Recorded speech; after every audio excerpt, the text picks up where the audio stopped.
2025 has been a wild season thus far, producing some iconic moments such as Todd Kidd's back-to-back Ajax 200 wins, Diego Urquidy becoming the active Ajax Cup Series all-time wins leader in West Virginia, Shane Park scoring his first oval win in nearly 2,000 days at the Stoneyard, and Braden Bennett scoring his first Cup Series victory at Disney in just his 22nd start to snap Toyota's drought. If you want to cop any of those replica diecasts, head on over to Circle B Diecast /Plan B Sales and use coupon code ASCA to get free shipping on any orders $20 or more at checkout.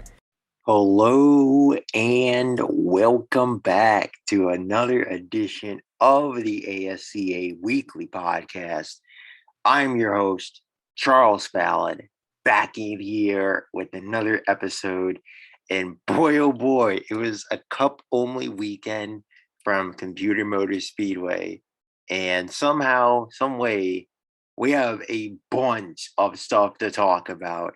From the most chaotic, you could argue the most chaotic race in the ASCA this season. There were so many different storylines to cover, and obviously we're going to get to pretty much most of them in this podcast. Carson Schmidt becoming the youngest winner of 2025 at only the age of 22, scoring his second career win. Urquidy Bros Racing 1-2-4 finish for them. Heartbreak, though, for Nick Urquidy and fellow former champion Randall Woods. Their lengthy 35-plus race winless droughts will continue for yet another week.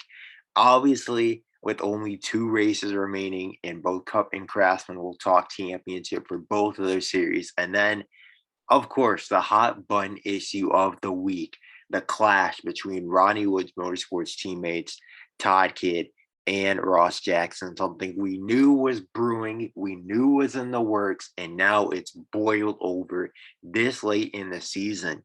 And for Ronnie Woods, what do you do as a team owner in a situation like this? We're going to answer that question, or at least attempt to answer that question, and throw it to you guys in the comment section to give your opinions on what you would do if you were Ronnie Woods in a situation like this. But first, before we get into it, we got to shout out the sports media partners. You already know, Rowdy Energy. Click that link in the description, the second link in bio, right underneath the most popular driver voting. Go cop yourself a Rowdy Energy. Hope you stay awake throughout the remainder of this podcast, which you might not even need it today because there's so much stuff that we have to discuss, hot button issues, that you might not need it. So, shout out Rowdy Energy and shout out Circle B Diecast /Plan B Sales. Use coupon code ASCA for free shipping on any orders $20 and more inside the U.S. So shout out Rowdy Energy, shout out Circle B Diecast /Plan B Sales, and let's get into it. So let's not mince words. Let's not lollygag around here. We're gonna get right to business. And there's one incident that pretty much everyone has an opinion on, that everyone's talking about this week, and it's obviously the run-in between the points leader Todd Kidd and his teammate Ross Jackson. So in case you've missed the past couple weeks for whatever reason, you're just trying to catch up on things and you're wondering why exactly is Ross Jackson colliding with his teammate Todd Kidd. First off, I do want to preface, this actually isn't the first time that these two have had a run-in before, like a serious run-in on track before. Like Todd Kidd last year after the race at Denver got in his teammate Ross Jackson's face for how he was raced on the final restart. Jackson, I believe, kind of sent it into turn 1. Kidd did not like that. I believe he dropped down to 6th outside the top 5 on the final restart. Jackson finished 2nd. Career best result for him, but he did lose ultimately to Laquan Scranton. Kidd was not happy about it. He confronted Jackson post-race. They had a discussion, and we thought the beef was squashed. But this is something that has kind of flared up in recent weeks. And certainly we saw it flare up in the Northern 200 last week, where Kidd verbally accosted Jackson over the radio, like, hey, he's holding me up. He's not moving out of my way. Get his slow ass up out of the way. And eventually he did complete the pass and he went on to win the race. So we thought things are hunky dory between the two, we won't see anything. So they end up qualifying first and third, obviously, for this race. Kid on pole, Jackson third. And on the initial start, Jackson lays back. And Diego, obviously, Kid's side of rival, he's seeing an opportunity here with Jackson laying back. He wants Jackson to get by Kid, to bring Kid closer back to him. So he gives Jackson a huge shove down into turn one, heading into the first corner. And, you've seen the incident, you've seen the replays, you've seen the in-depth analysis, I'm sure. We don't really need to go over the incident in itself. But what I do want to go over is kind of the fallout from this whole situation, because it's very peculiar. Todd Kidd obviously is a fan favorite. He's been in the Cup Series for a decade now. He has a massive fan base, arguably one of the biggest in the ASCA. I'm not sure how he hasn't won a most popular driver award yet. I'm sure he probably will win one soon. But you get the point. He has a lot of fans. And ordinarily, we've even seen it this year. The majority of people want to see him win this championship over Diego Ortiz. And ordinarily, whenever Kid does get into feuds, most of the public perception, they side with him. And they side with him that he was the one that was wrong, whether it's with Diego or whether it was with Randall Woods during Woods' last days at Ronnie Woods Motorsports. They've sided with Todd Kidd, the fan perception and even the media a lot to an extent. They've sided with Todd Kidd. But now with Ross Jackson, the roles are reversed. Kidd is now the guy that everyone's gunning for. I mean, he's the guy that's got tied for the most wins in a season. He's got 16 career wins. He's been in the sport for a decade. Then you've got Ross Jackson now, the up-and-coming young star. Obviously fighting for his career at this point. He still doesn't know where he's going to race in 2026, but I find it incredibly hard to believe that he's not going to be on the Cup grid somewhere full-time. Like, he is way too talented to not be on the grid somewhere. And I just want to preface that before we get to my next point here. So the public perception here is flipped. And this is maybe the first time in Kid's career that he's really been kind of portrayed as the villain here, like the bad guy, as in he did something wrong and the public perception is kind of flipped on him. So I thought that was kind of interesting about the whole situation. Now, as for Ronnie Woods, the team owner, what does he do here? Obviously, there's reports coming out that he was strongly considering heat in the moment firing Ross Jackson. That has not happened. Jackson is on the entry list for this weekend's race at West Virginia, the West Banco 250.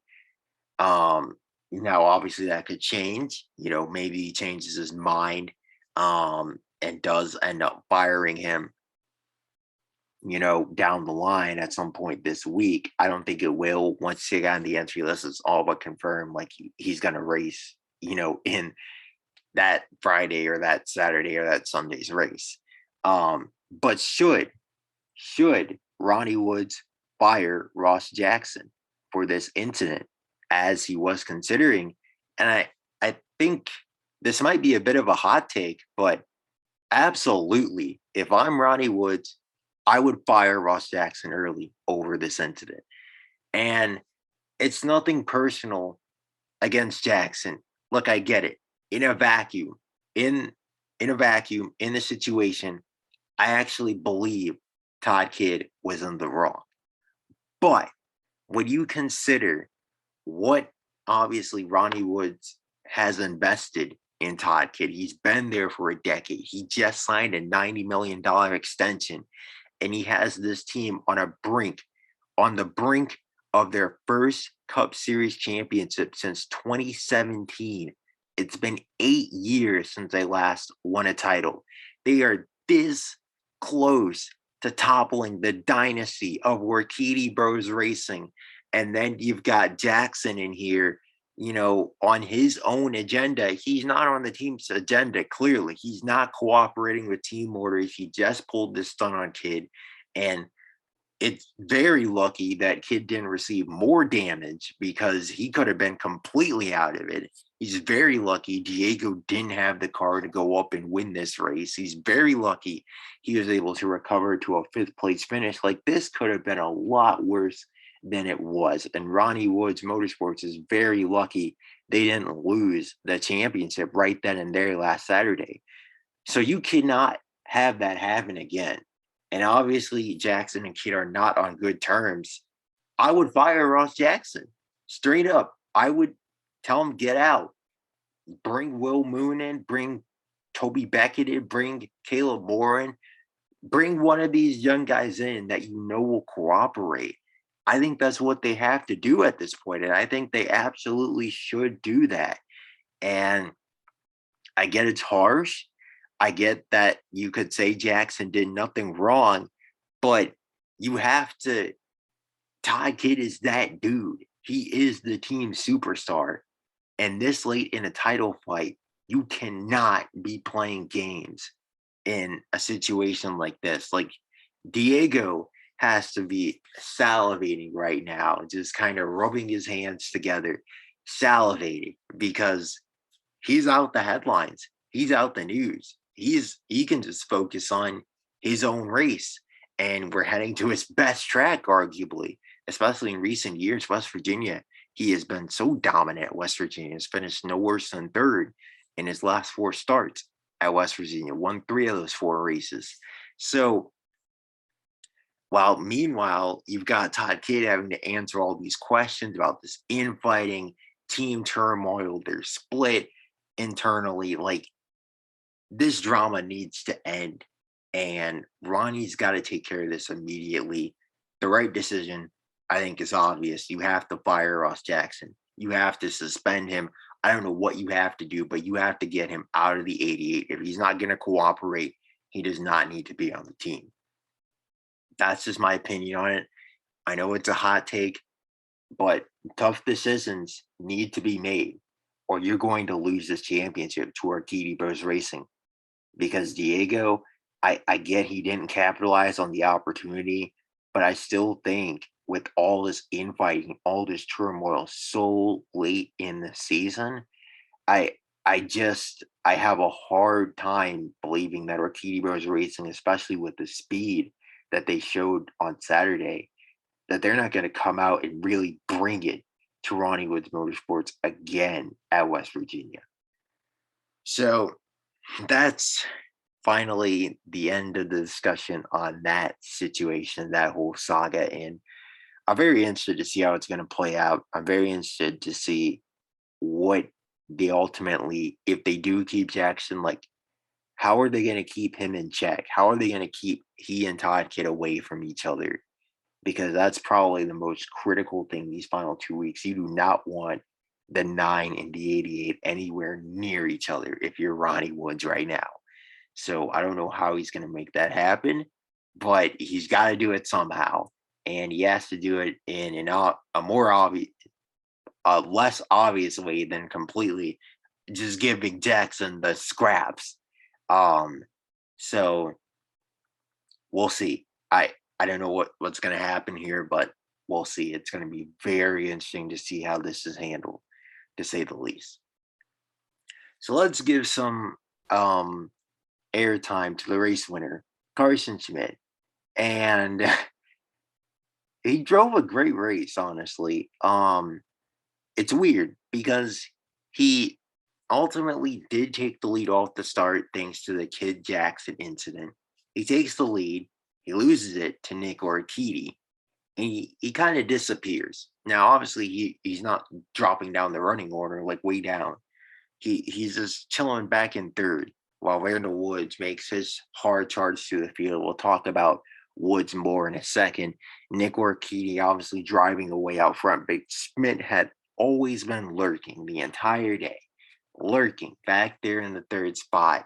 And we didn't really get to see what his car was capable of in clean air, but we did see in the Windows 300 in clean air, especially as the sun was setting. Schmidt seemed like he had the car to beat. He had the car to hold off Diego, who clearly he and Kin had the dominant two cars that night. So we didn't really get a true indication on Schmidt's pace until probably the very end of the race, I would say. And obviously, when his pit crew on the money stop, they came out super clutch.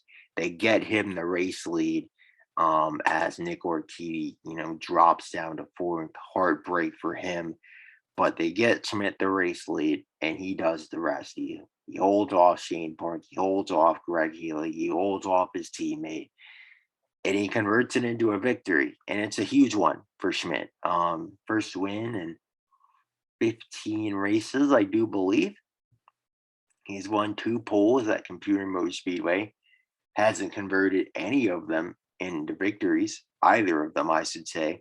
But he does get a win here anyways. And big win for Schmidt. He is really developing into something on these high-speed, aero-sensitive tracks. He really knows how to drive these and get the most out of that race car, especially at qualifying.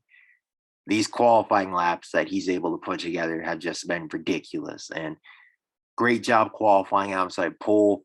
That gave him track position at the start. And so great job from Carson Schmidt overall. 22 years old, just signed a 2-year extension with the team.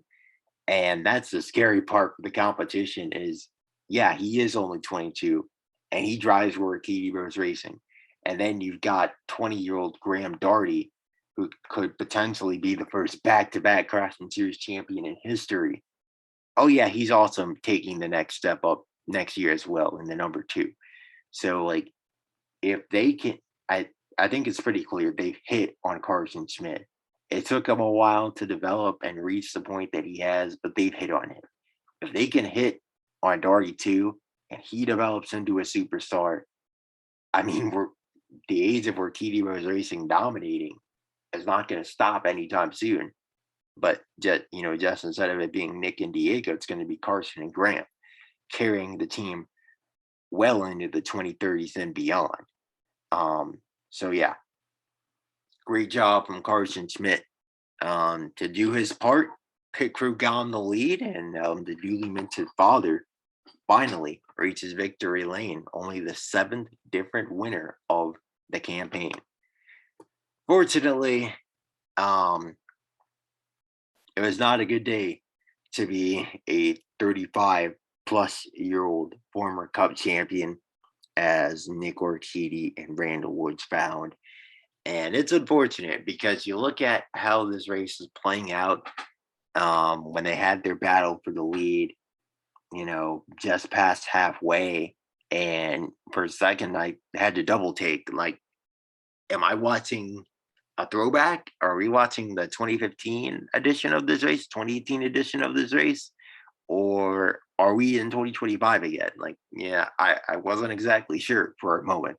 But these two really turned back the clock briefly, I say, because, it didn't last very long. Randall Woods ended up blowing up just 21 laps after taking the lead. And let's talk about Woods for a second. And I think you can definitely tell that this 18 team, they are selling out to win a race. They went all or nothing, broke, going for broke, trying to get that race victory. And they came up snake eyes, and it's a shame. They went all out on the tape, and that was their only chance to compete, to be honest with you, because obviously we know that Michael White Racing and the rest of these teams, they're fully focused on 2026, while Rose Racing and Ronnie Woods Motorsports continue to plug upgrades into the 2025 package for these final 2 weeks. Everyone else fully focused on 2026. So Randall Woods even being up there was a miracle in itself. And I do want to give a call to his young crew chiefs, though. David Jaquez, the job that he has done turning around this team season I mean, they were 21st in points 4 races in the year. We were talking about Randall Woods as the biggest disappointment of 2025. And here he is, all these weeks later, he's tied for fourth in points with his teammate Braden Bennett. What a turnaround he and Bennett have had this year. They were both terrible the first half of the campaign, first quarter of the campaign, I should say. And, since that 1-2 finish they had in Orlando, they've completely turned it around. And now here they are, sitting pretty, tied for fourth in the standings. So if they can get the turbo hybrid engines correct next year, I think Toyota can certainly be back. They've knocked on the door of quite a few victories this season. And while Jared Ayers has been a complete flop, Renard has been solid, and you certainly know you have something in Braden Bennett, and Randall Woods is far from washed up. Um, so they're focused on 2026, but obviously Randall Woods, he wants to snap that winless drought now. He is tired of losing. He wants to get one in these final 2 weeks. As for Nick Arcady, these are his final 2 weeks. There is no next year for him. And he knows that. And it's a really tough situation. The pit crew just flat out blew it. I think if they get Arcady out first, I think he wins this race going away. So it's obviously a huge shame for that to happen on such a critical stop. And Nick has been okay at West Virginia. He's been terrible there in recent years, but when we first started racing here, he was really solid. So his final trip to West Virginia, he's never won here. So you hope that maybe he can get one parting gift on the country roads in Morgantown. But I don't know, man. It's going to be tough. Obviously, they'll probably bring the same car they had for this race. We'll see if it translates. But Diego is also going to be on some fierce this week as well. And traditionally, as we've seen these past few times at West Virginia, Schmidt and Arcady, Diego, that is, have really hit on it while Nick has missed. So this might have been Nick's last chance to snap his 50 racing winless drought. I really hope that he doesn't go into retirement not having won since 2022, but it looks like they may have blown their last chance to get one, which is a shame. Truly a shame. But now we move on. Let's talk championship, shall we? And we obviously talked quite a bit about Todd Kidd, but I think let's talk more about the ramifications and what his feud with Ross Jackson means for Diego Arcidi. You sit here with 2 races left. 5 points is once again the gap between the 2 drivers. We head to, again, another track that Diego is really good at, West Virginia. He's figured it out here. He's got it hooked up. He's won 3 out of the last 4 races here. In 2020, the inaugural West Banco 250, he was in a very similar scenario with Todd Kidd. And what'd he do? Oh, he only went out and absolutely spanked the field by 20 seconds. Nothing more, nothing less. 2022 also comes to mind. He wasn't really on that day, but he was able to make up the gap in the penultimate round. The penultimate round in 2022 was at Ajax Superspeedway. He won that race. Basically, but my point is, with Diego's back against the wall, this is when he performs the best. And he knows that he's going to need another big result at a track that he's been known to dominate, especially heading to a track that he has not been traditionally very good at over the years in Belltown. He just hasn't. It's his home track, but let's be real, he sucks there. And interesting fact about Diego, and each time in the modern era, if you don't include 2015, because obviously that was a shortened season, every time Diego has taken the championship to a title decider, he has lost. He only knows how to clinch the championship early. Look at 2017, he took an L. 2019, he took an L. 2022, he took an L. So I don't think my point here isn't that Diego is terrible in big races. We all know that's just a bold-faced lie. Like, he is the greatest driver of all time. He knows how to perform pressure situations with his back against the wall. He's been there, done that. He's won 4 championships for a reason. But what I'm saying here is that he knows that if he wants to win this championship, he's going to have to go into Belltown with an advantage. And he's going to have to take that points lead back. And he blew a critical opportunity to really bury Todd Kidd. If he would have won that race, I think we'd be talking about crowning Diego at West Virginia basically for the championship. He'd probably have an insurmountable gap to Kidd at this point, but he didn't. He drove a solid race, but you need an extraordinary race and a title fight that's been this close between these two incredible drivers that have been matching each other blow for blow for blow these past 3 weeks. They finished nose to tail. So it's going to be interesting. These final 2 weeks, West Virginia and Belltown, I don't know what to expect. I do expect Diego to be really good at West Virginia, but I also expect Todd Kidd to respond in a big way at Belltown. Both of these drivers have a distinct advantage at these next 2 tracks. So when you keep that in mind, it's like, man, like, this could really go either way here. We could see huge swings in the championship both ways these final 2 weeks. So all I can say is buckle up because, boy, it's just starting to get good, isn't it? Let's talk silly season, though.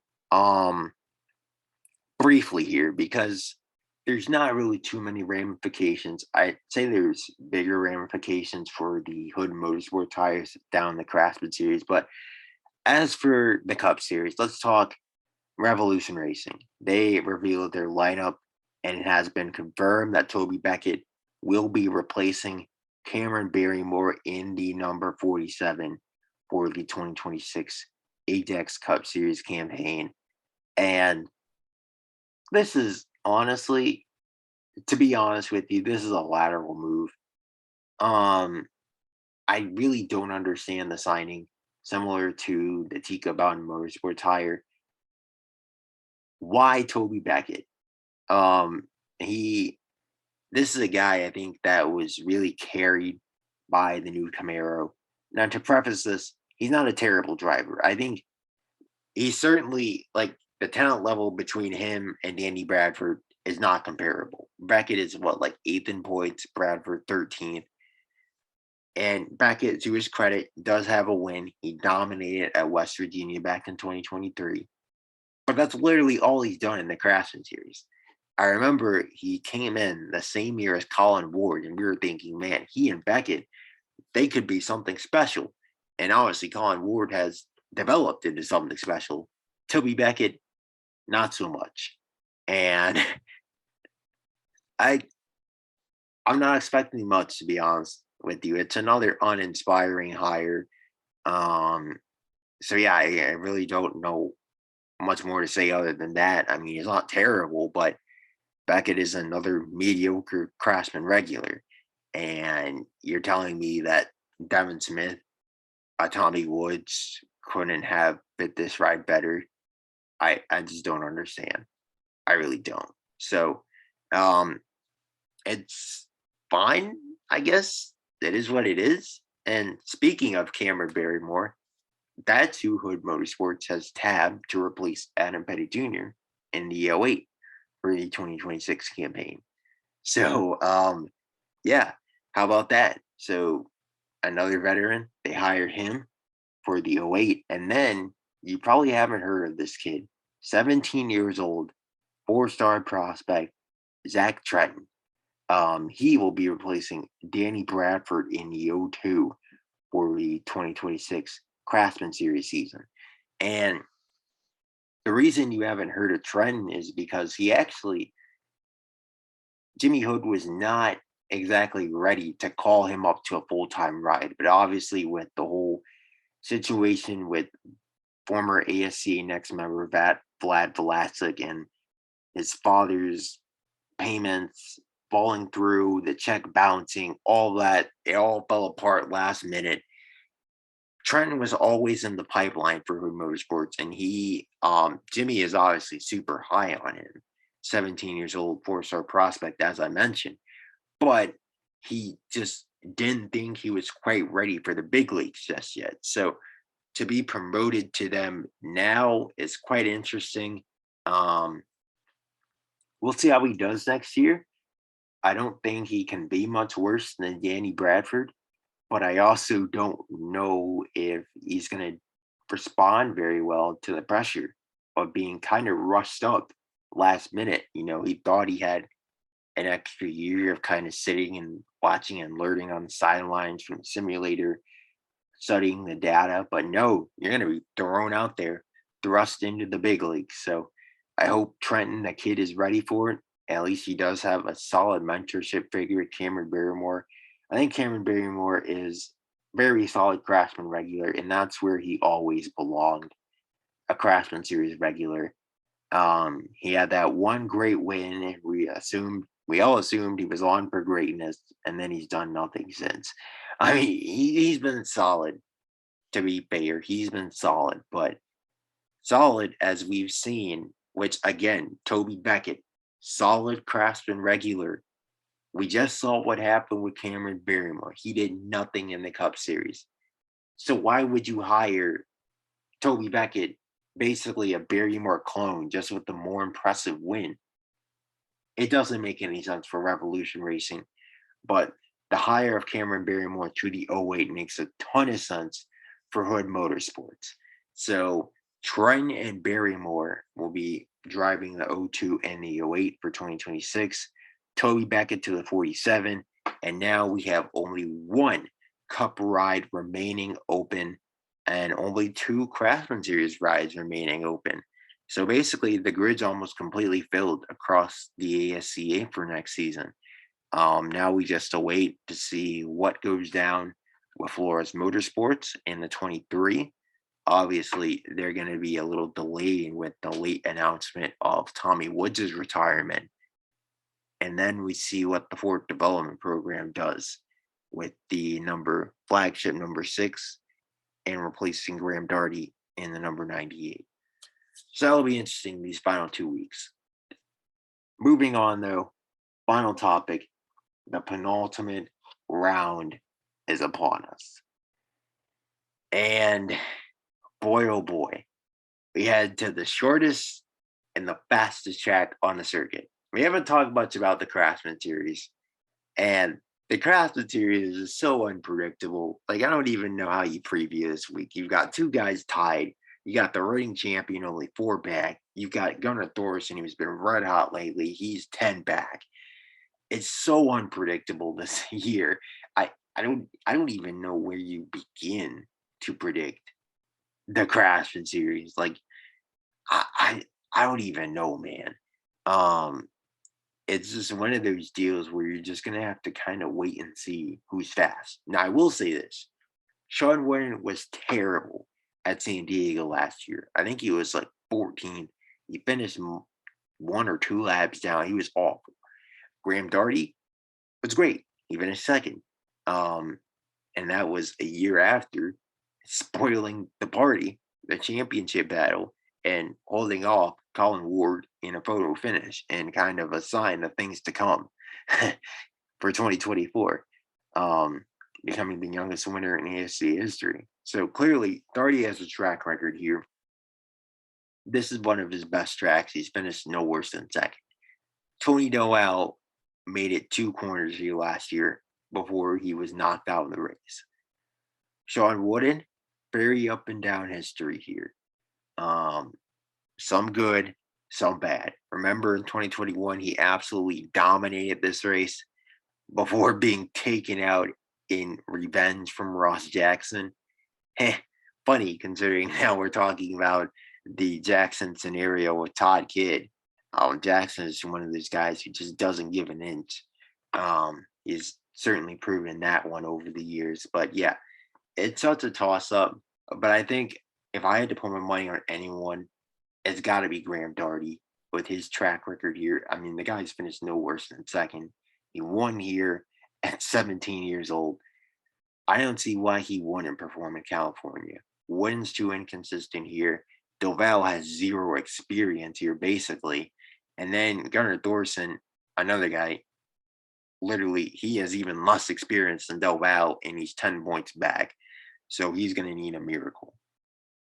What's going to happen? I mean, and this is San Diego Speed Park we're talking about here. Literally anything could happen. I mean, hell, we saw the Cup Series title protagonist collide in practice. So anything can happen here. But yeah, I'm going to go with Graham Darty to really establish himself as the favorite to go back-to-back heading into Belltown next week. As for the West Banco 250, we talked about this a bit. This is a Diego track. This is a Katie Burr's racing track. They've won the last 4 races here. Diego cannot lose this race. He has to win this race. He has to, because we know the Todd kid at Belltown, deadly combination. So Diego has to perform. We've seen with his backing against the wall, he has performed in the past. I don't see why that changes. I think Diego is going to perform. I think he's going to answer. I think it's going to make up for last week. And I think that Ronnie Woods Motorsports are honestly going to lose this championship, because if they lose this race, you still have the drama between Kidd and Jackson. Diego, again, it's his home track. I think he's going to find a way to pull out a result in the title decider with how well he's performed this year. If he goes into the final race with the points lead, unless he blows the transmission 44 laps in like he did in 2022, I really don't see how he loses a championship. I'll be honest. Like, Orchidea Birds Racing has all the momentum right now. They're a dynasty for a reason. I think Diego makes a statement, and I think he completes the drive for 5 in Belltown on December 18th. But hey, that's just my predictions. I'm just a journalist. I'm not the 2 best drivers in the sport right now. And they're going to settle it on track at the fastest track in the ASCA. So I can't wait for it. I know you guys can't either. It's going to be a fun final 2 weeks, and we're going to be back here to cover it all for you. I believe we only have 2 more episodes of this either. 2 more episodes of this as well. I'm sorry, I can't talk at 12:56 in the morning. But yeah, that's it for another edition of the ASCA Weekly Podcast. We'll be back to cover everything from the penultimate round of the ASCA campaign, previewing the finales for you, and 2 incredible championship fights this year. And then the following week, we'll recap what happens at Belltown. So yeah, this is it. Charles Fallon signing out. We'll see you next week.